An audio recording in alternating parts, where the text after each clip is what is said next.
Hello. Greetings from the road. This is Rob, and you're listening to North Country History with Rob Berg.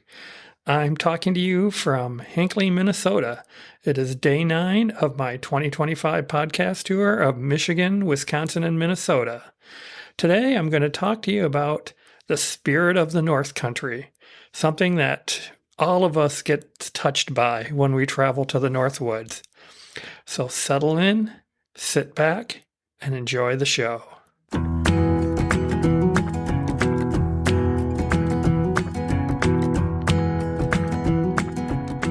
North Country History with Rob Berg, your podcast on the forest history of the Great Lakes region.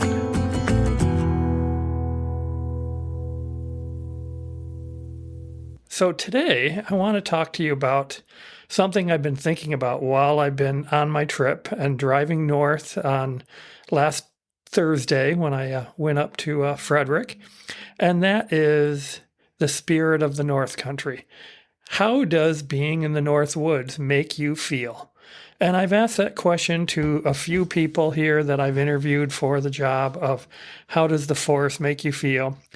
But this is something along a little bit more of a line of being up north. And I just did that in air quotes because up north, does it really have physical boundaries or is it a state of mind?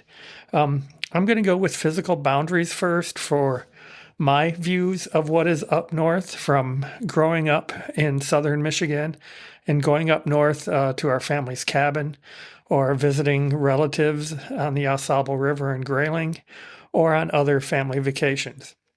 And this is something that my dad always said, is that if you're driving to our cabin, which is over in northeast Lower Peninsula in the Huron National Forest, when we crossed or passed through the town of Standish, we were up north. If you look at a Michigan map, Standish is a little bit north of Bay City. It's on US 23, just after it separates from I-75, and it goes around the coast of Lake Huron, or we'd cut through on M65 to M72 to more directly to where our cabin was. And once we got past Standish, we really saw a lot of forests. And then, of course, when we came into the National Forest north of Hale, we really were in that up north feel. So that was to us along going east, or going on the northeast side of the state. When we go up to Grayling or to Mackinac, anywhere up US 127, or at that time it was US 27, when we crossed into Clare, that was really the feeling of up north. And Clare even had a billboard for the longest time that called itself the Gateway to the North. So that may have had something to do with, that up north feel was, okay, we see that sign, we're up north now. I didn't go up on the west side very often, up US 131 or US 31. So to me, it's a little bit more hazier there, but as an adult going up between Grand Rapids or going north that way or coming south, I think that up north to me was somewhere around Newaygo, Big Rapids. That's where you really started to see the forests after that. And, of course, that's also going into the Manistee National Forest. So that also had that big forested area. So that is physical to me. To you, you're going to think other physical geographic areas that you're going to call the border between up north and downstate. And if you're from the UP, of course, you're going to think up north is anything north of the Mackinac Bridge, the UP. So, all of us in the Lower Peninsula, we're all trolls. We live below the bridge, and we're not north. We're in the south. We're in the Southern Peninsula. So, again, is it a physical, geographic border, or is it the state of mind? And I'm going with the state of mind, because no matter for you what you feel is up north, and if you're going to the Thumb, a lot of that area is pretty forested, so that's got that feel of up north too.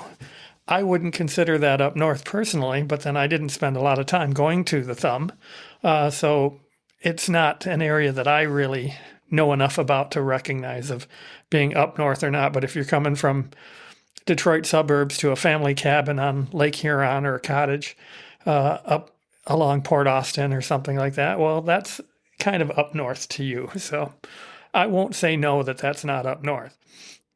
But so, anyways, that's Michigan, Wisconsin, Minnesota. I don't know what you determine what is your up north and what is, downstate or whatever your similar terminology is for south of, below being up north.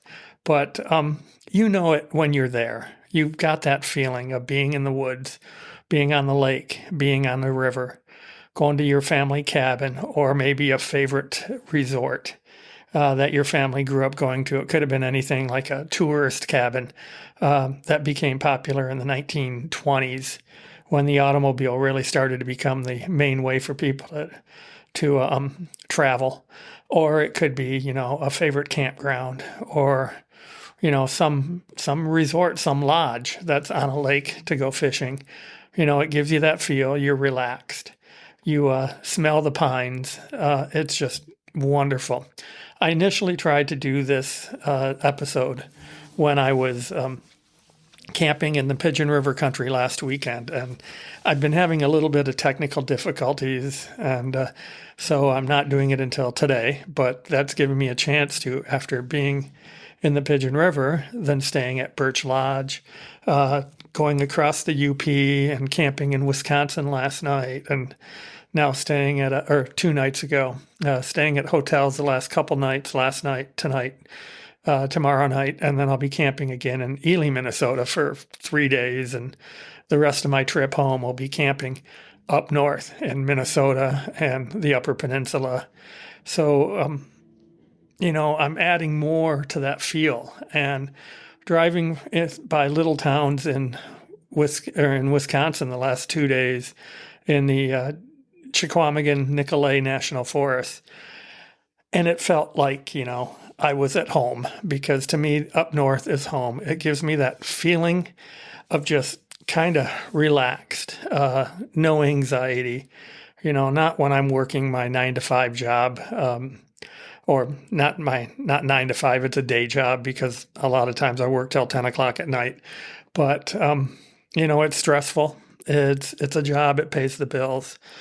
But looking forward to the 2 weeks I had off to do this trip. And granted, I'm traveling, so I'm not exactly, total relaxation.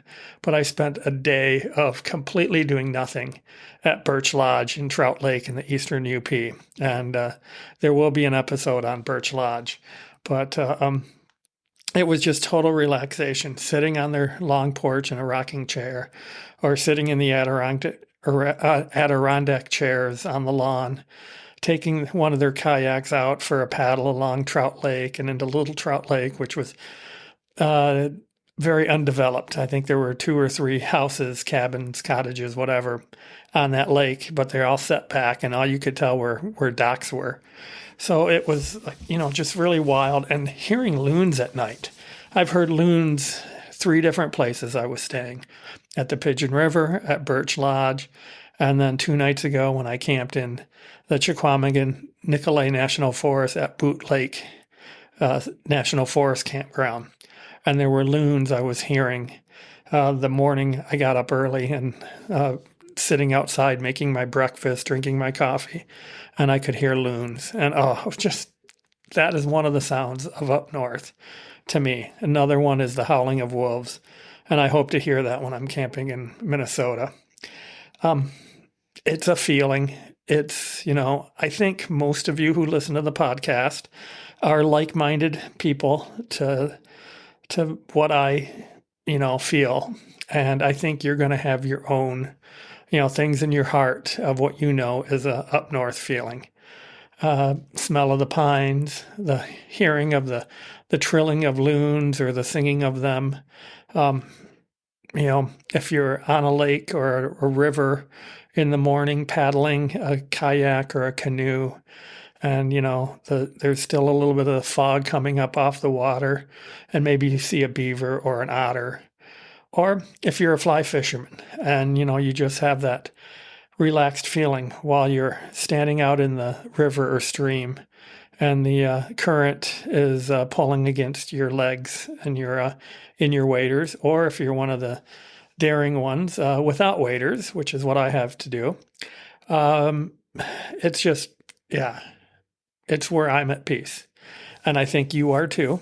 And so up north doesn't have to be physical, but it's kind of that feeling. And I know of some people who, come from Metro Detroit area and they think they're up north when they get to Flint. And, that's not to me, but hey, if that's where they start to feel it, then I'm absolutely fine with that. I suspect it's the same thing when you're coming up out of Milwaukee, Madison, the Twin Cities, or, coming from Chicago, coming up into Michigan, into Wisconsin, going further north. And, you have your area where, you've escaped the city and you're starting to get into more country land, forests and trees. The locals might not think it's up north, but if that's what you think is up north, then guess what? You're correct.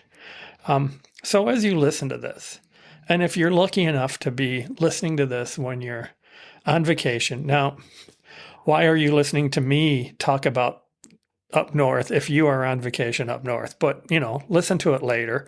But that feeling and what have you. If you feel it in your mind, in your heart that you're up north, guess what? You're up north.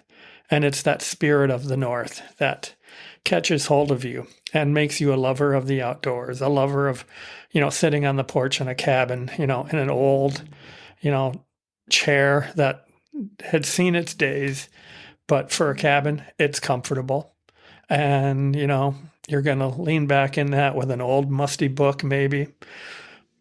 When you're up north, unplug. I mean, it's hard to hard to unplug with your phone now. But, our cabin have a TV. We didn't have electricity till the 1980s, but we have a TV in there, but we get like 3 channels. And so, it's out in the middle of the forest. There is no telephone. And when there's heavy winds or thunderstorm, power goes out. Thankfully, heating source there is a wood stove. So, we have a hand pump still for water.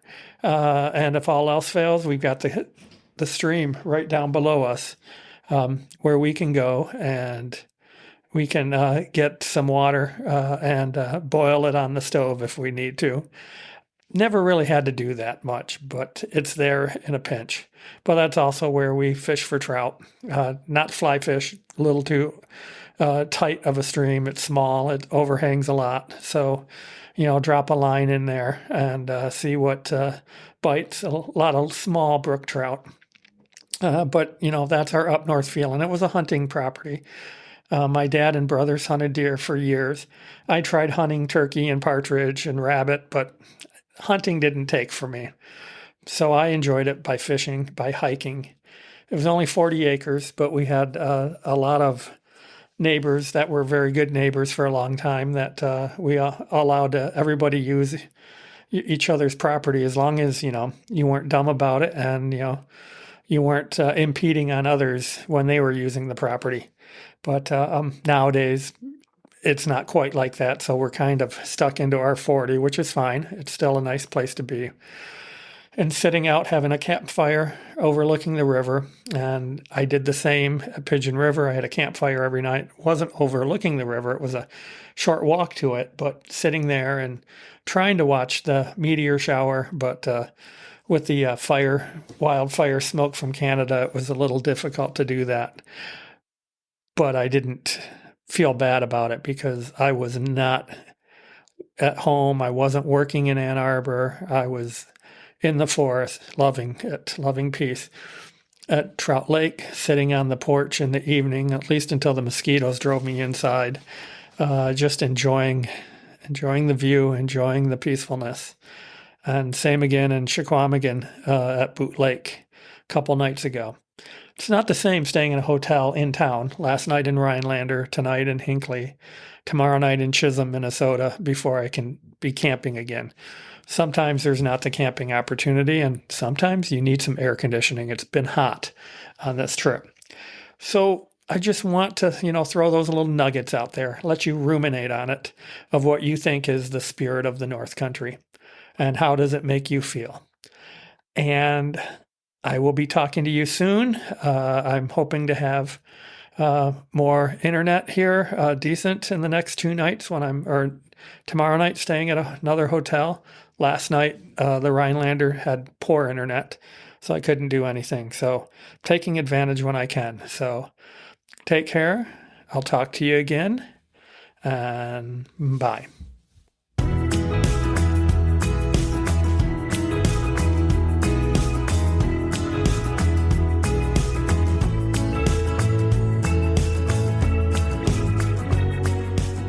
North Country History with Rob Berg is hosted, written, and produced by Rob Berg. Music is Crack o' Dawn, performed by Reveille, licensed through Soundstripe. Follow North Country History with Rob Berg on YouTube and on Facebook at Rob Berg, Environmental Historian.